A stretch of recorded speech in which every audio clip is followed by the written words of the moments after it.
Before you begin your first face-to-face survey meeting, you need to become familiar with the Adult Consumer Survey and how to administer it. After you go through surveyor training, you may want to have one of your supervisors or fellow surveyors who is experienced shadow you during practice face-to-face meetings. Regardless of how you prepare, the more prepared you are will give you the best chance to collect accurate data as well as provide the best possible survey experience for the individual. When you receive a survey assignment, you will receive initial information, which we call pre-survey information. A surveyor needs pre-survey information for two main reasons. The first is to have the information needed to schedule the face-to-face meeting. This not only includes the individual's contact information, their name, their address, and their phone number, but also information on any accommodations the individual needs, as well as how the individual best communicates, both of which are vital in conducting a proper face-to-face survey meeting. The second reason is to have information that can be helpful in asking the survey questions. An example of this is the pre-survey information item indicating the name of the individual's case manager or service coordinator, PS3 on this form. That information can be used for question 27 in section 1, which asks, have you met your case manager or service coordinator? If you have pre-survey information that indicates the name of the individual's case manager or service coordinator, then the question could be asked as such. Have you met John Doe? This may help the individual understand the question better, as he or she may not know who a service coordinator is, but may know who John Doe is, the individual who meets with them every few months and talks about services with them. Review the survey before the face-to-face meeting and find the questions that have a bell next to them. These bells indicate that pre-survey information may be used in the asking of that particular question, and you can add the information in the blank provided. If you are administering the face-to-face survey meeting via the Odessa, unfortunately the pre-survey information is not available in the Odessa. Additionally, there is nowhere to add in the pre-survey information within the survey questions in the Odessa. You will have to keep a separate sheet of applicable pre-survey information that you can reference while conducting the survey. When scheduling the face-to-face survey meeting, there are a few important things to keep in mind. The meeting should be held at the location where the individual wants it to be held, whether that be his or her home, workplace, day program, or other location. No matter when or how the meeting is scheduled, you should give a reminder phone call to the individual or guardian the day of the meeting as a reminder. Additionally, while scheduling the meeting, it must be communicated that this is a voluntary survey and that the individual does not participate if he or she does not want to. In addition to that, if the individual or guardian wants to participate during the scheduling but then changes his or her mind, that is their prerogative. The bottom of page 25 asks the surveyor a few questions, making sure that the individual is okay with being surveyed. If the individual, their guardian, or their family want to know more information about NCI before they make their decision to participate, you may refer them to the NCI website at www.nationalcoreindicators.org. There they can read more about NCI as well as how the data that is collected is presented. All NCI reports can be found under the Resources tab.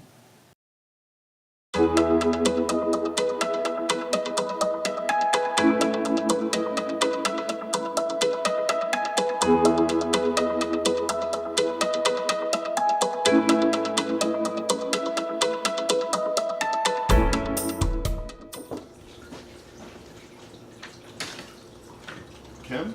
Hello. Hi, my name is Josh. How are you? Good. How are you? So this is me. Hi. And thank you for agreeing to participate. This is the letter that you received about the survey and National Core Indicators. So may I come in? Yes, you may. Great, thank you. How are you doing? I'm doing good. Where would you like to have the questions being asked to you? We can do it right here. Is this okay? Okay, thank you.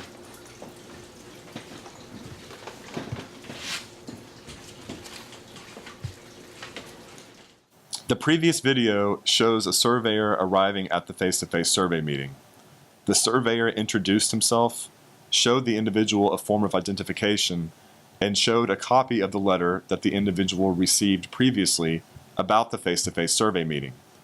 It is not a requirement that a letter be sent to the individual prior to the face-to-face survey meeting, but it is important that the surveyor reminds the individual about why he or she is there, what National Core Indicators is, and what the face-to-face survey meeting is all about.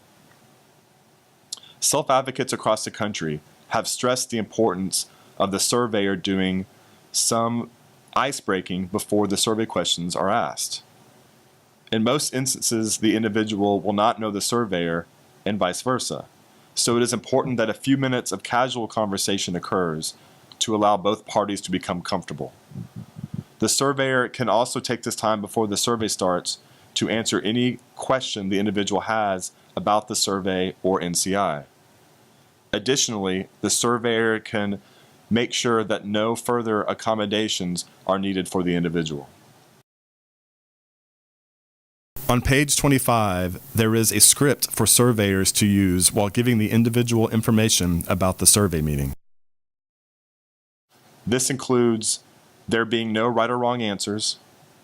Questions do not have to be answered if the individual does not want to answer them, and that the individual's answers will remain confidential. Below the intro script, there are some questions for the surveyor to answer that indicate the individual or guardian agreed to the face-to-face survey meeting taking place.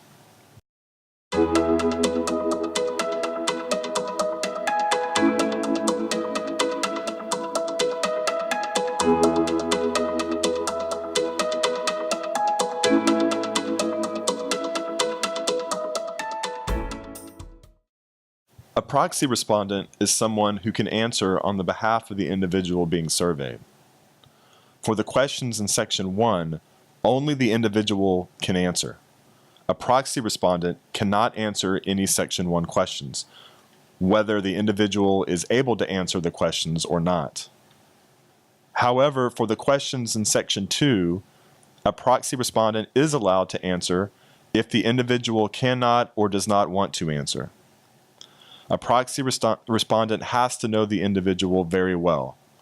However, a proxy respondent cannot be the individual's case manager or service coordinator. If the proxy respondent wants to sit with the individual during Section 1, that is fine as long as he or she does not contribute to the answers.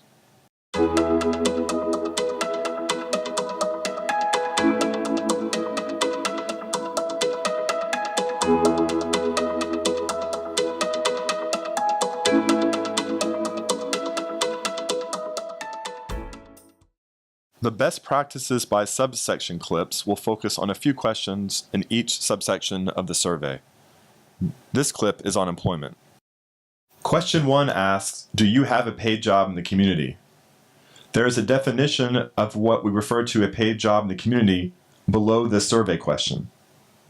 It is best practice after the individual answers this question, if they say yes, to follow up and ask them a little bit about what they do for this job, because that may help you determine if indeed it is a paid job in the community. Question 5 asks, do you go to a day program or do some other regularly scheduled activity during the day? Examples of what we're trying to get at are located below the question. A day program or other regularly scheduled activity during the day does not include a paid job in the community. So Michael, do you have a paid job in the community? Yes, I do. If you don't mind, can you tell me a little bit about what you do? Actually, I have two paid jobs. One is with KCHO North State Public Radio. I'm a classical music host and board operator for various programs. I've been proudly doing this for over 25 years now, starting out as a volunteer, then eventually winding up on the paid staff. And my other job is with Little Red Hen. I started working at Little Red Hen gift shop doing retail stuff. Eventually I started doing financial stuff as well. And now I'm a financial assistant, which I help with the books and with confidential information regarding employees and their pay. Question 8 asks, do you do any volunteer work? This does not include instances where the individual is made or forced to spend time volunteering. To determine whether something is volunteering or not, like question 1 and question 5, if the individual says yes, it is best practice for the surveyor to ask the individual to tell you more about it, so you, the surveyor, can determine if it is volunteer work. Michael, do you do any volunteer work? Yes, I volunteered at the Chico Peace and Justice Center. Can you tell me a little bit about what that entailed? Well, I do outreach programs. I help deliver flyers to various businesses and also help with other outreach programs regarding peace and social justice for the community and the nation and the world. How did you get involved with that? Well, I was sort of worried about the world as it was, and I had to do something about it.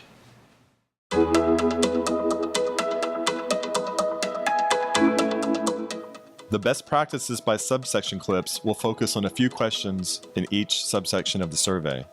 This clip is on home.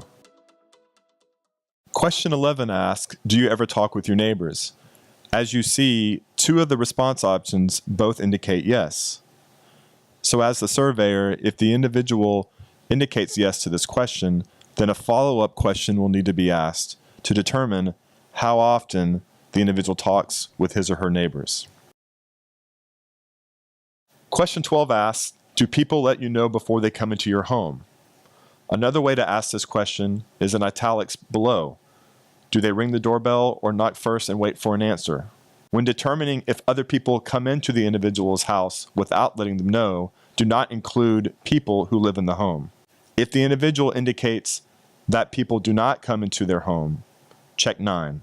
The same can be said for question 13, which asks, do people let you know before coming into your bedroom? Question 14 asks, do you have enough privacy at home? If a person lives alone, make sure to check 8, not applicable.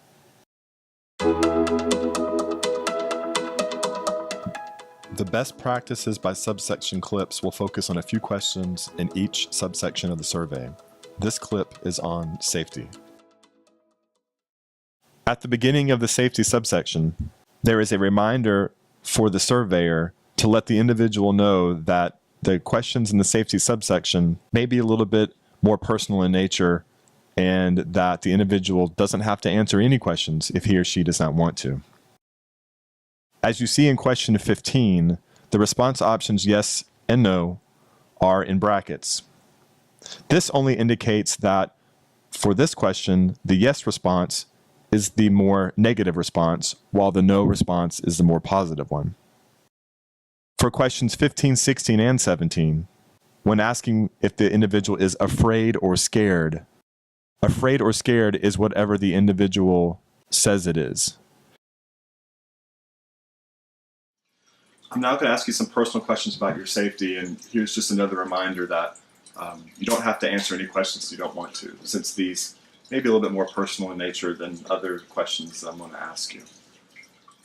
Are you ever afraid or scared when you're at home? I am at times. Okay. Can you talk a little bit more about, if you don't mind, a little bit more about, because you were talking about your neighbors and the barbecue that was on your front porch. Is it More when it's at night. I don't like it because my fiance works at night, so I'm home alone, and I don't like being home when it's dark because things happen at night, and I don't feel safe around here. Michael, are you ever afraid or scared when you're at home? Yes, I am. Can you tell me a little bit about it if you don't mind? Well, one of my next door neighbors was sort of scared of me. He gets very angry, and sometimes he actually hit me. And that just really hurts my feelings to have somebody who is not courteous, who thinks that I am not courteous. I don't know who's right or wrong about that. Okay. So as a mandated reporter, I have to actually let somebody know if one of the people I survey is being neglected or abused or hurt. Mm-hmm. And so we're going to have to stop it. I'm going to have to call somebody. And I'm really sorry about that. And they won't know about any of the other answers you gave me, but I have to tell them about this. Mm-hmm.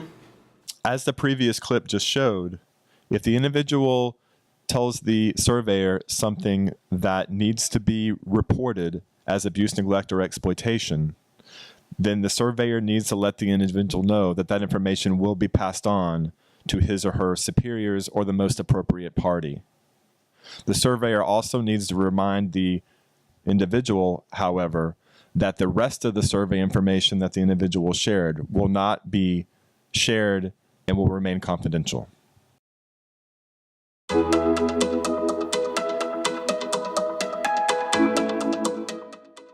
The best practices by subsection clips will focus on a few questions in each subsection of the survey. This clip is on friends and family. Question 19 asks, do you have friends you like to talk to or do things with? As you see, there are 2 response options that say yes. So the surveyor has to ask follow-up questions to try to determine if the individual has friends who are not staff and family, or if all the friends from the individual are staff and family. Question 20 asks, do you have a best friend or someone else you are really close to? A best friend can include staff or family members. I'm now going to ask you about your friends and your family. Do you have friends you like to talk to or do things with? A few. Are those friends people who are just your family or staff, or are there other friends as well? Just friends. They're not staff. Okay, they're not staff or family, so just friends. Okay. Do you have a best friend or someone you are really close to? No. Question 26 asks, can you help other people if you want to? What we're trying to get at here is that if the individual can show other people how to do things if he or she wants to. Michael, can you help other people if you want to? Well, what does that mean? Well, that means can you show other people how to do things if you want to? Are you able to help out friends, family, neighbors, if that's something you want to do? Yes, that is something I would want to do. Okay. Is that something that you do? Yes, it is. Okay.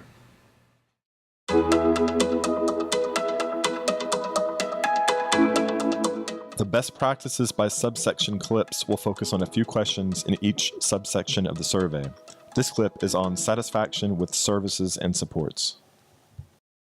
At the beginning of the satisfaction with services and supports subsection, there are instructions that indicate to ask questions 27 and 30 through 32 only if the person has a case manager or service coordinator. If they do not, then those questions can be marked not applicable.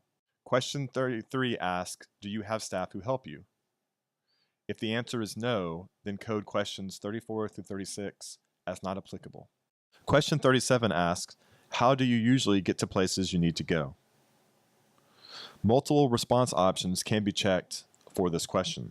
Because of this, it is allowable for the surveyor to give a list of the response options to the individual as options. Only questions that allow multiple response options in the survey is this allowable. For question 37, we're looking for the most frequent modes of transportation. Michael, how do you usually get to places you need to go? And let me read your list of response options.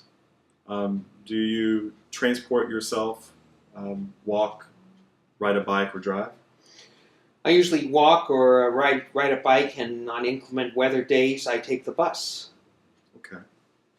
Do you ever get a ride from family or friends? No, not very often. Do you ever get a ride from a staff person in his or her car?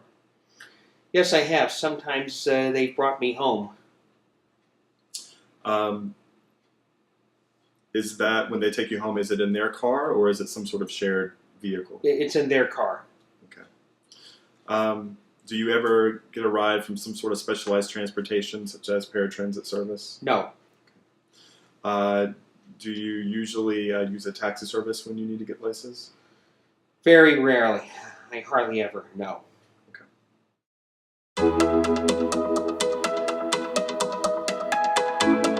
The best practices by subsection clips will focus on a few questions in each subsection of the survey. This clip is on self-directed supports. Questions 39 through 44 are on self-directed supports. If a person is receiving self-directed supports, please refer to pre-survey item number 11 for state-specific terminology around self-directed supports, including the term budget. You will be able to tell if the individual is receiving self-directed supports by looking at background information question number 50. If that question is checked no, then questions 39 through 44 will automatically be checked not applicable, and those questions will not have to be asked.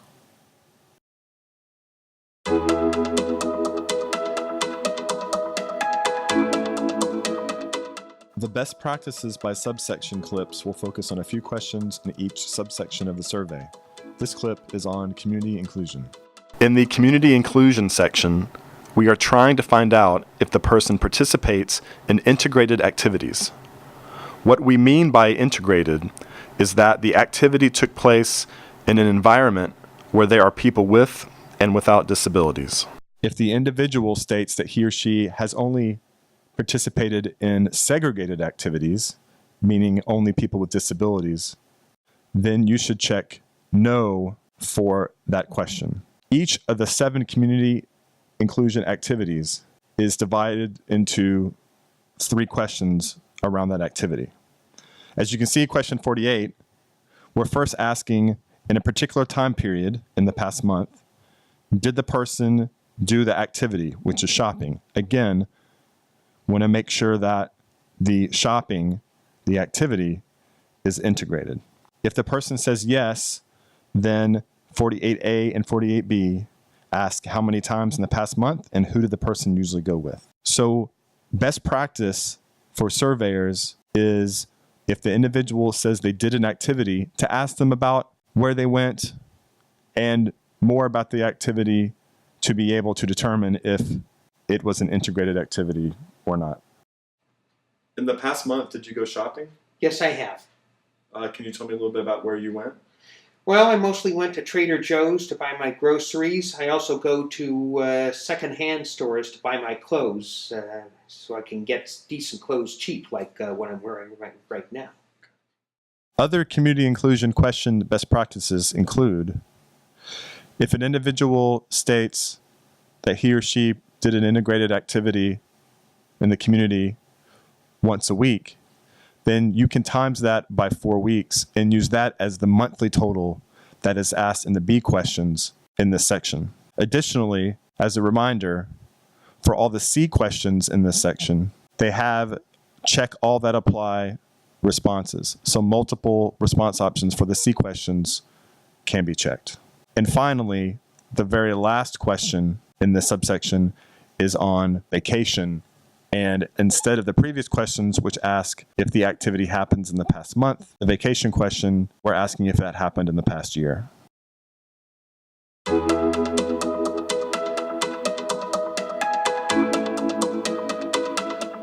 The best practices by subsection clips will focus on a few questions in each subsection of the survey.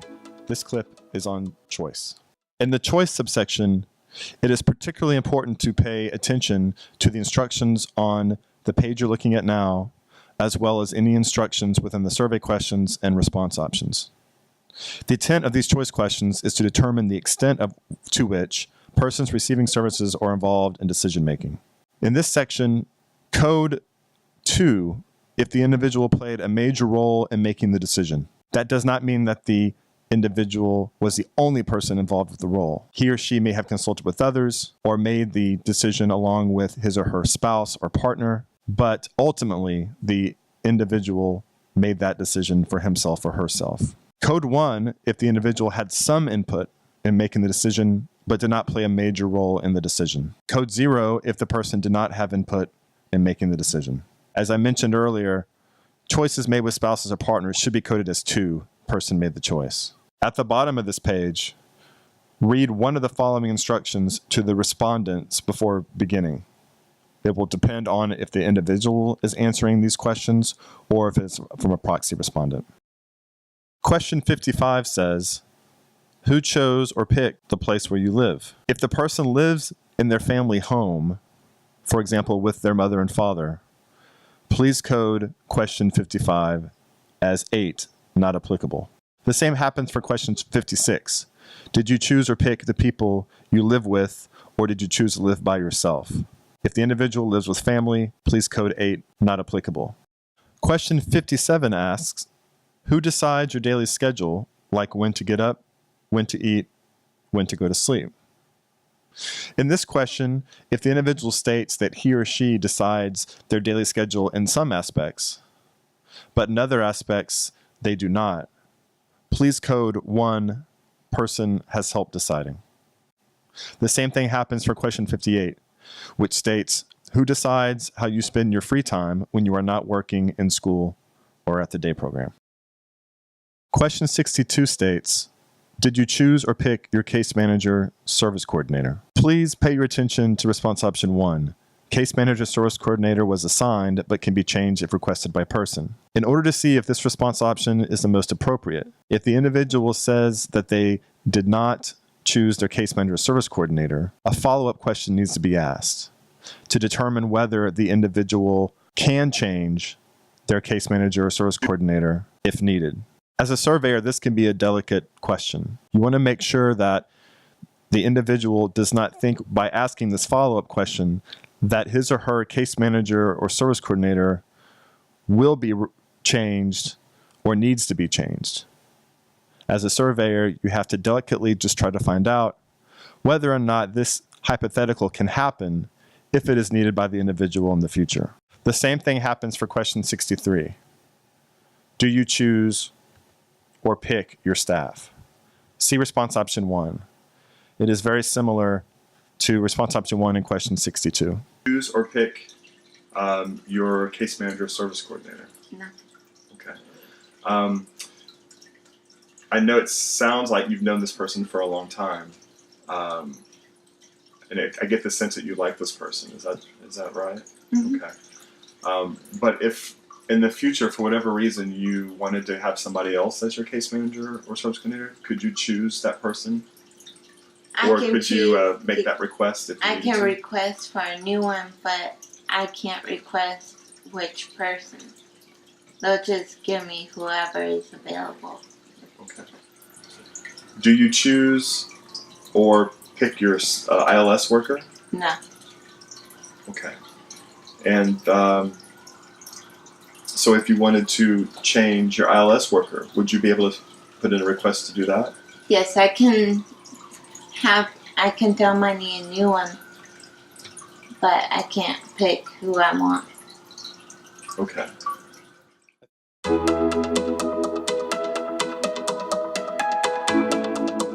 The best practices by subsection clips will focus on a few questions in each subsection of the survey. This clip is on rights. Question 64 states, do people read your mail or email without asking you first? Something to keep in mind, if the individual states that people do not read their mail without asking them first, but do read their email without asking them first, then you would check, yes, mail or email is read without permission. Both mail and email do not have to be read without permission for you to check yes. It just has to be one. In a similar fashion, question 66, which reads, are you allowed to use the phone and internet when you want to? If the individual is allowed to use the phone, but not the internet when they want to, you would check no, there are rules and restrictions on the use of the phone and internet. For this question, we're not looking for if the person has access. We're looking at if they do have access, are they able to use the phone and internet when they want? Question 65 states, can you be alone with friends or visitors at your home, or does someone have to be with you? Mark response option 8 not applicable if there are no friends or visitors the individual has, or no friends or visitors come to that individual's home.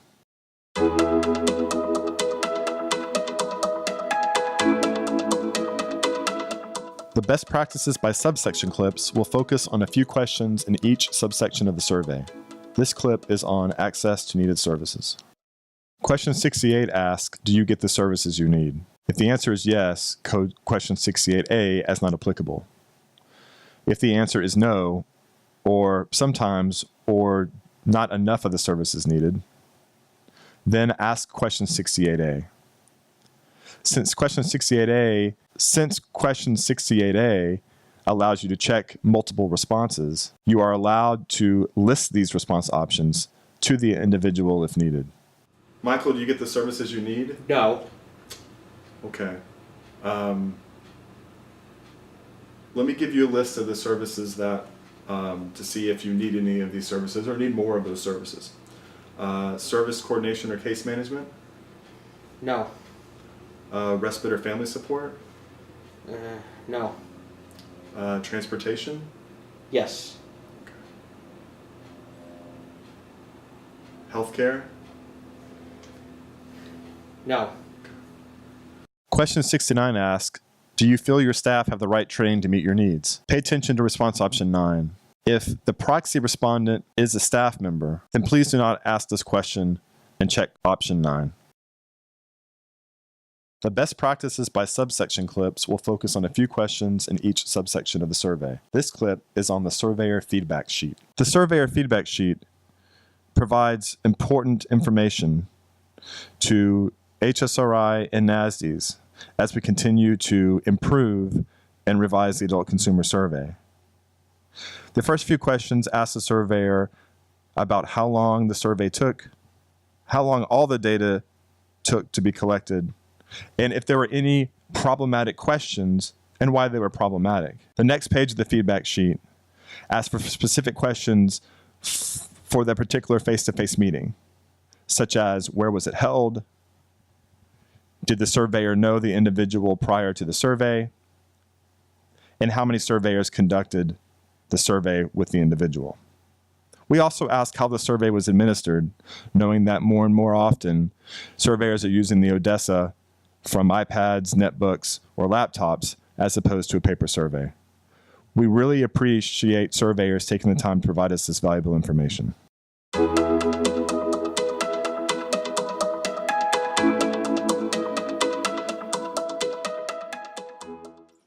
Kim, thank you very much. This ends the questions. Do you have any questions for me at all? Can't think of anything.